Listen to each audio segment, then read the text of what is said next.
Hello everyone, it's Erin, and today I'm going to be recreating this piece of concept art by Eyvind Earle for Disney's Sleeping Beauty. And I'm only using the primary set of acrylic gouache, and I have my illustration board taped off to the right dimensions, starting with the background color. And I'm going to create a tone first, which means I'm mixing up a gray that then the pink or the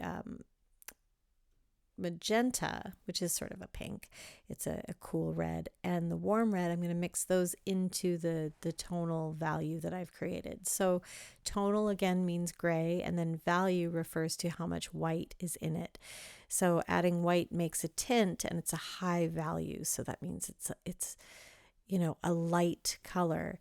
But that can be a little bit confusing because light, we think of light colors as being like yellow and pink, but you can also have lower value yellows and pinks because they can be slightly darker. They can have a bit of black mixed into them, which makes them a shade, or they could have more chroma, which would make them, more saturated and appear darker in some ways. So I'm going to try to go through that a little bit more as I paint this piece.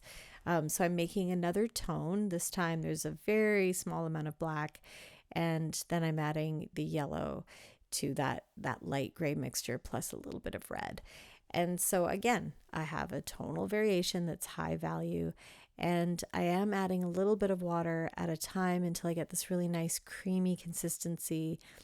And as you know, if you watch this channel, I refer to it as the melted ice cream consistency because it's just that smooth. You can just feel it. It just feels so much nicer to paint with gouache when it gets to that right consistency, but you only want to add a little bit of water at a time.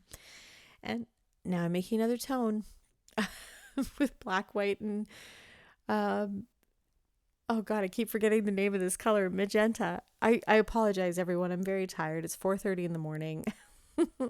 I just woke up from a weird dream where a friend of mine got into a fist fight at a movie theater. So, yeah.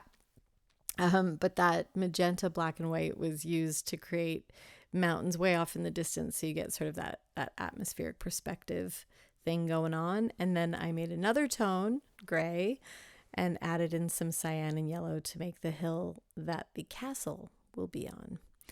And now I'm mixing up more gray and the yellow mixture I made so that it doesn't go to waste, plus cyan, plus more yellow, slowly mixing in more water, mixing in more white.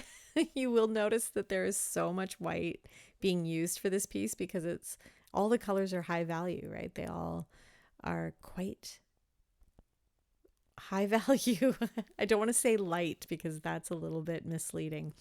But I'm using my flathead brush now, so I get these angled shapes. And this is the underside of the cliffs that are going to be in the foreground. And I'm painting those first because they're lighter, and then I can paint the darker ground over top of it. You'll see what I mean here. So mixing up again, black and white first to make the tone. And if you have Procreate or Photoshop and you can go in and you can color pick, you'll actually be able to see, there is an option where you can see what the tone is, like how much white has been added to the black, or in essence, or in reality, not in essence, but in reality, you want to add black to white because then you just only need a tiny bit to make a difference, right? And then you have more control over the mix. But this green, I did put a little bit of red in it to warm it up and kind of desaturate it a little bit, but it is darker in value than the underneath part, than the lighter green underneath. So it's a darker value. It's a little bit punchier. I did put in more cyan, more yellow, and then I added a tiny bit of that warm red to warm it up, desaturate it, which is different than adding gray. When you desaturate with a complementary color, it creates a more complex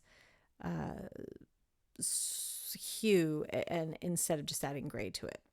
I will talk more about that in another video, but let's talk about the castle because I love this. I love how simple this little shape is, but it's a castle, which is a very complex structure, but when it's off in the distance like that, it's so simple and yet so effective.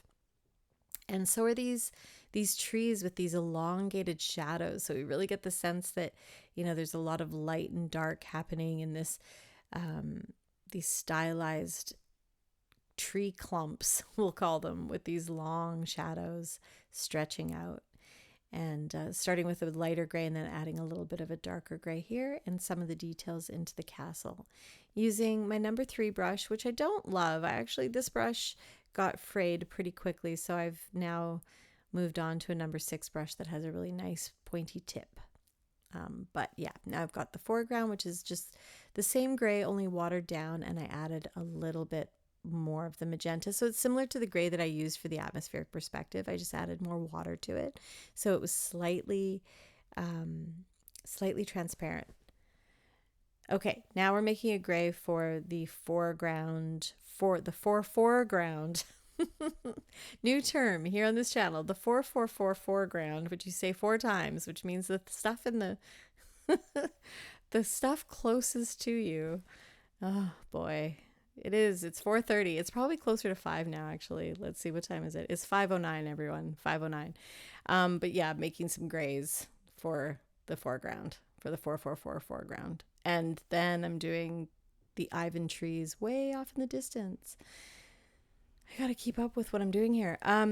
These are the Eyvind's trees. It's one of the things that he's well known for, is he would paint these hyper stylized trees, and one of his signature tree shapes are doing these rectangles, these square tops, and then, you know, very thin trunks. And then he adds super tiny dots around the edges, which we're going to get to. I just did a little dry brush there, but these little tiny dots around the edges of the squares or rectangles, the tree tops, and they represent leaves. And this was sort of his thing. However, I'm not digging my leaves because they're not dots. I wish they were more circular. Instead, they're kind of little lines, little random shapes. I don't like that, but I'm not giving myself a hard time. This was a quick piece. This was an easy piece, and I chose it because it was the first piece that I painted with my students for one of the Zoom courses that I taught a few months ago. So if you want to paint replicants with me, I do offer Zoom courses. You can follow the link in the description below. I have a paint night coming up on April 3rd, which is a 1 night only paint party, 3 hours long, and it's only $25. You should join. But what I was going to say is the part of this painting with the trunks that you missed out on, I painted that live in class. So you just basically paint stripes, paint stripes of black. And yeah, I'm now showing you how to do the details, but this is great. This foliage in this piece, really easy to do, and you get into a rhythm because there's so much of it, and you can try different techniques to paint the leaves, these leaves that Eyvind and Mary Blair and a lot of the artists of that time were doing, these sort of spearhead shaped leaves. And so there's a few different ways you can do them. You can either let your brush dictate the shape, right? Or you can paint the spine of the leaf and then paint both sides. And it was fun. My students and I came up with a few different techniques together. And yeah, so this piece is great because, again, it's very simple. It really helps you understand tonal variations and value. But there are a few colors to mix, and the shapes are very simple. And then you get to repeat these foliage shapes. So there's a lot of helpful elements in this piece for learning. And yeah, it's a beautiful piece too. I love the feeling that we're looking, you know, through this sort of clearing out onto this vast vignette it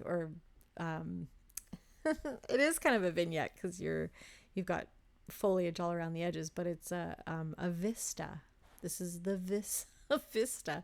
5 a.m, everyone. Yeah, but water down your black a little bit when you do detail work like this, and you'll get a much smoother stroke.